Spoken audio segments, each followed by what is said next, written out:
अगले 1 साल में बीजेपी की सरकार गिर जाएगी और मोदी प्रधानमंत्री नहीं रहेंगे। सोचिए, ये कहा है राहुल गांधी ने, और जैसे ही उन्होंने ये बात कही, बयान दिया, उसके बाद से पूरी भाजपा में हंगामा बरपा हो गया। सोचिए, और अब ऐसे लग रहा है जैसे राहुल गांधी आर पार की लड़ाई लड़ने को पूरी तरीके से तैयार है। जिस तरीके से उनके तीखे तेवर देखने को मिल रहे हैं, उससे साफ पता चलता है कि वो अब आर पार की लड़ाई में कूद चुके हैं। सोचिए, अभी उन्होंने बरेली में कहा था कि अमित शाह और मोदी देश के गद्दार है, सबसे बड़े गद्दार है। इसके बाद कल उन्होंने कहा कि मुसलमानों को, अपने नेताओं को कहा कि आपको मुसलमानों के हक की लड़ाई लड़नी पड़ेगी। और आज उन्होंने कह दिया है कि अगले 1 साल में मोदी सरकार गिर जाएगी। तो सोचिए, राहुल गांधी को ऐसा क्या पता है कि उन्होंने दावा कर दिया है कि 1 साल में मोदी सरकार गिर जाएगी। सोचिए, इससे पहले उन्होंने कहा था एक बड़ा आर्थिक संकट आने वाला है, और आज वही हो रहा है। तमाम अर्थशास्त्री वही बात कह रहे हैं कि एक बड़ा आर्थिक संकट भारत में आने वाला है। सोचिए, इससे पहले वो कई ऐसी बातें कह चुके हैं जो फ्यूचर में जाकर सही साबित हुई है। तो क्या राहुल गांधी की ये बात और ये भविष्यवाणी भी सही साबित होगी? और इसीलिए बीजेपी के तमाम नेताओं को मिर्ची लगी हुई है। अब वो राहुल गांधी पर हमलावर है। उन्होंने कहा है कि राहुल गांधी देश में अराजकता फैलाना चाहते हैं, वो देश में हिंसा फैलाकर सत्ता का परिवर्तन करना चाहते हैं। सोचिए, ऐसी भाषा और ऐसी भौखलाहट और घबराहट क्यों है? क्योंकि बीजेपी के नेताओं को भी पता है, बीजेपी को भी पता है कि देश की स्थिति आज जो है, अब वो ज्यादा दिन तक छिपने वाली नहीं है। अब ये गुब्बारा फूटने वाला है। सोचिए, पेट्रोल पंप पर तेल खत्म हो चुका है। हम नहीं कह रहे, ये लोकमत अखबार कह रहा है। सोचिए, लेकिन ये मीडिया तो खबरें दिखा नहीं रहा है। मीडिया ने पूरी तरीके से इग्नोर मार दिया है। वो आपको दिखा रहा है कि मेलोडी खाओ और सच जान जाओ। तो सोचिए, लेकिन आपके खबर ना दिखाने से सिचुएशन बदलेगी नहीं, परिस्थिति बदलेगी नहीं, परिस्थिति जो कि तो रहेगी। सोचिए, ये सरकार ऐसी सरकार है जो गलती तक नहीं मानती है, मतलब स्वीकार नहीं है, एक्सेप्टेंस नहीं है इस सरकार में। जब देखिए, जब आपके अंदर एक्सेप्टेंस होगा तभी तो उसमें सुधार होगा। जब आप प्रॉब्लम को ही मना कर देंगे कि ऐसी कोई चीज ही नहीं है, इस सरकार का वो वाला हिसाब है शुतुरमुर्ग वाला, जैसे वो रेत में अपनी मुंडी दे देती है और फिर उसको लगता है कि मुझे कोई नहीं देख रहा है, जबकि उसका पूरी बॉडी रेत के बाहर होती है। तो वही स्थिति जो है सरकार की इस बार दिखाई दे रही है। लेकिन राहुल गांधी के हमलों से लग रहा है कि अगले साल तक मोदी सरकार गिर जाएगी। सोचिए, पेट्रोल डीजल के 3 रुपए बढ़ाए थे, लेकिन एक हफ्ते में 5 रुपए बढ़ा दिए धीरे धीरे। कभी 80 पैसे, कभी 50 पैसे, इस तरीके से एक साथ बढ़ाते तो जनता में उबाल आता तो फिर विरोध करते तो सरकार के खिलाफ वो विरोध जाता। इसीलिए धीरे धीरे स्लो पॉइजन दिया जा रहा है। इसीलिए राहुल गांधी कह रहे हैं कि अगले साल तक ये सरकार, कब तक आप मैनेज करेंगे, कब तक मीडिया के सहारे सरकार चलाएंगे? कभी तो आपको प्रॉब्लम को देखना पड़ेगा, उसको आइडेंटिफाई करना पड़ेगा। सोचिए, मोदी सरकार में सलाहकार रहे एक बड़े अर्थशास्त्री ने कहा है कि बीजेपी चुनाव जीत रही है लेकिन अर्थव्यवस्था हार रही है।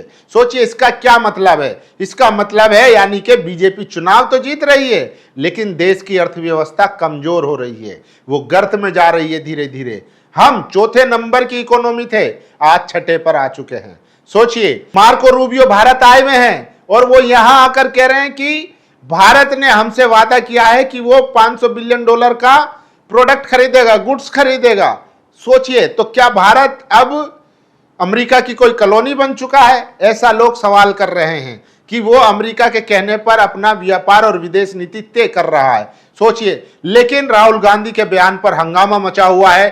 तमाम बीजेपी नेता उनको घेरने की कोशिश कर रहे हैं। तो मैं वो आपको एक एक करके खबरें दिखा देता हूं, लेकिन उसके साथ साथ और ऐसी खबरें हैं जो गोदी मीडिया आपको कभी नहीं दिखाएगा। सोचिए, ये देखिए, ये है आमिर खान प्रोडक्शन से आज एक वीडियो ट्वीट हुई, जो गाना महंगाई डायन वाला था, महंगाई डायन खाए जाते, वो वाली वीडियो ट्वीट हुई। 8 घंटे के अंदर अंदर वो वीडियो डिलीट करनी पड़ी। सोचिए, आमिर खान प्रोडक्शन ने वो वीडियो हटा दी। आपको याद होगा, प्रधानमंत्री नरेंद्र मोदी ने संसद में कहा था कि कांग्रेस सरकार में 2 गाने हिट हुए हैं, खूब ज्यादा हिट हुए हैं।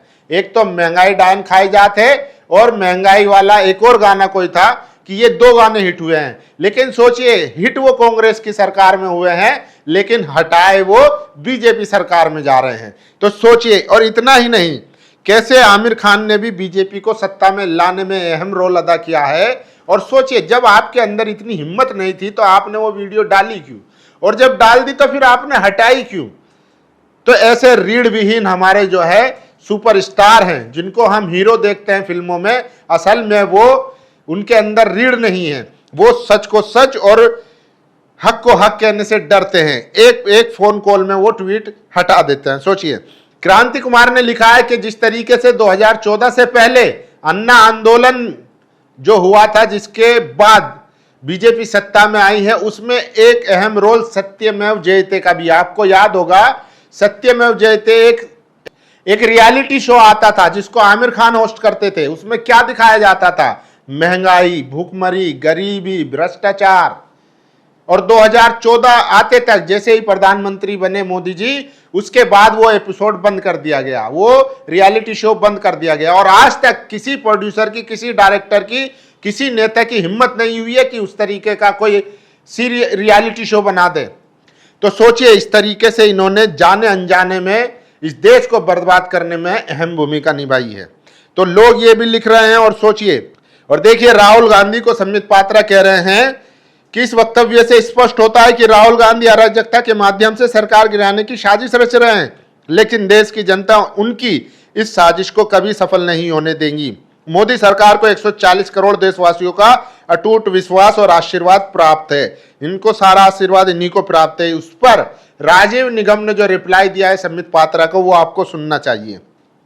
बाकी सब ठीक है, ये 140 करोड़ वाला ढोंग बंद करो। 140 में से तकरीबन 100 करोड़ लोग आपको नहीं चाहते। अपना भी कैलकुलेशन करके देख लेना। तो राजीव निगम ने इन पर तीखी प्रतिक्रिया दी है। और सोचिए किस तरीके से पीयूष गोयल ने भी ट्वीट किया है, राहुल गांधी का बयान देश के खिलाफ कांग्रेस सहित तमाम विपक्षी दलों द्वारा एवं भारत को अस्थिर करने का सपना देख रहे टूल किट गैंग की एक बड़ी साजिश की ओर इशारा कर रहा है। यह कोई साधारण बयान नहीं है, बल्कि देश में अराजकता फैलाने का गंभीर षड्यंत्र है। राहुल गांधी एंड कंपनी ने जब देख लिया है कि यशस्वी प्रधानमंत्री नरेंद्र मोदी जी को देश की जनता के हृदय से हटाया नहीं जा सकता और सीधी लोकतांत्रिक लड़ाई में भाजपा को परास्त नहीं किया जा सकता, तो अब देश में हिंसा फैलाना चाहते हैं। ये पीयूष गोयल हैं जो मंत्री हैं, उनको जवाब दिया है आलोक शर्मा ने। भाजपा के नेताओं को अब हर सवाल, हर आलोचना और हर राजनीतिक भविष्यवाणी में देशद्रोह दिखाई देने लगा है। श्री राहुल गांधी ने अगर देश के आर्थिक हालात, बेरोजगारी, महंगाई और भाजपा के बढ़ते असंतोष की बात की, तो उसमें हिंसा और षड्यंत्र कहां से आ गया? असल में भाजपा को डर जनता के मूड से है। आज युवा बेरोजगार है, किसान परेशान है, मध्य वर्ग महंगाई से टूटा हुआ है और छोटे व्यापारी टैक्स व आर्थिक दबाव में है। इन सवालों का जवाब देने के बजाय भाजपा हर बार टूल किट, विदेशी साजिश और अराजकता का राग अलापने लगती है। पीयूष गोयल जी, लोकतंत्र में विपक्ष सवाल पूछेगा, सरकार की आलोचना करेगा, जनता की आवाज उठाएगा। यही संविधान की आत्मा है। देश से असहमति रखना और सरकार से असहमति रखना दोनों अलग बातें हैं। तो ये आलोक शर्मा है, कांग्रेस के प्रवक्ता है, इन्होंने जवाब दिया है। और देखिए, अब ये खबर देखिए, बैंक पेट्रोल डीजल उपलब्ध कराएगा 10% लोन के साथ। भाजपा सांसद वीडी शर्मा की पत्नी स्तुति मिश्रा ने फेसबुक पर किया पोस्ट, यानी कि अब पेट्रोल का भी लोन दिया जाएगा बैंकों के जरिए। ये बीजेपी सांसद की पत्नी ने फेसबुक पर पोस्ट लिखा है। सोचिए, पीयूष गोयल को रिप्लाई देते हुए कृष्णकांत लिखते हैं, सरकार कब से देश बन गई, विपक्ष कब से सरकार समर्थक होने लगा। जब एडवाणी जी और मोदी रोज मनमोहन सिंह की सरकार को हटाने की बातें करते थे, तब वे भी देश विरोधी थे, टूल किट की गैंग थे या अराजकता फैला रहे थे।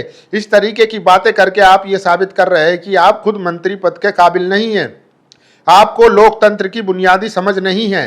तो लोग पीयूष गोयल को लगातार जवाब दे रहे हैं। और ये तस्वीर देखिए, डबल इंजन का सच, गुजरात में पानी नहीं, यूपी में बिजली नहीं। ये है गुजरात मॉडल और डबल इंजन की सरकार। लोग नाले में से निकाल कर पानी पीने को मजबूर हैं। और सोचिए, मार्को रूबियो कह के गया है कि भारत जो है वो यूएस से $500 बिलियन का चीजें, सामान खरीदेगा। ये मार्को रूबियो कह रहा है, सोचिए। और देखिए, ये है प्रकाश झा, ये कह रहे हैं कि बहुत बड़ी गलती हो गई, नेहरू जी को इंडियन टीचर सर्विस ITS बनाना था IPS की जगह। सोचिए, सारी गलती नेहरू से हुई है। अरे 12 साल से मोदी जी की सरकार है, उनसे भी कुछ गलती करवा लो, उनको भी कुछ सजेशन दे दो, नहीं देंगे। और ये वही डायरेक्टर हैं जो यादवों को अपनी फिल्मों में विलन बनाकर दिखाते थे।